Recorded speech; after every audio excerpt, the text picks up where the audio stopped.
Thank you, John. I want to start by acknowledging that we're on the traditional territory of the Semiahmoo, Katzie, Kwikwetlam, Kwantlen, Kaikwite, and Tsawwassen First Nations. It's always great to be back in British Columbia, especially alongside Premier Horgan. And yes, for everyone watching at home across the country, this is beautiful BC today. Whenever I sit down with John, I'm reminded how much progress can be made for middle-class Canadians when forward-thinking governments work together. Thank you, John, for your leadership, your partnership, and your friendship over these past years. We've been able to work together. We've been able to get big things done for British Columbians and indeed showed Canadians how things can be done when people work together. We're also Business Council of British Columbia, a group that does outstanding work creating new opportunities for folks all across the province. And that's something our incredible BC team is focused on too. People here know that they can count on Minister Wilkinson and Jati Sidhu, Ken Hardy and Minister Murray to stand up for what matters to them. And in Surrey, Sukh Dhaliwal and Randeep Sarai are tireless advocates who work hard every day to deliver results for this community.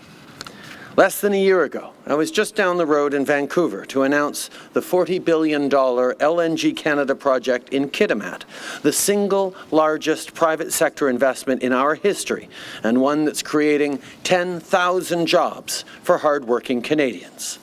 Well, today, we have even more exciting news to build on that. This morning, the federal and provincial governments signed a Memorandum of Understanding for the electrification of the BC natural gas sector. What this means is that we're taking another major step forward in the fight against climate change and for clean economic growth to create good middle-class jobs. Our homes and businesses need power, and it's up to us to make sure we're producing it responsibly. Today's agreement is not only crucial to BC meeting their climate change commitments on time, it'll also position Canada as a supplier of the world's cleanest natural gas.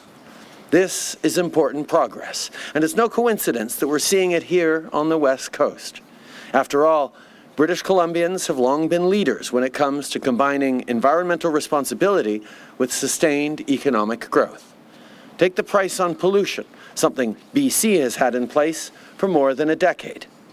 The results speak for themselves. Pollution is down, and the economy here continues to grow.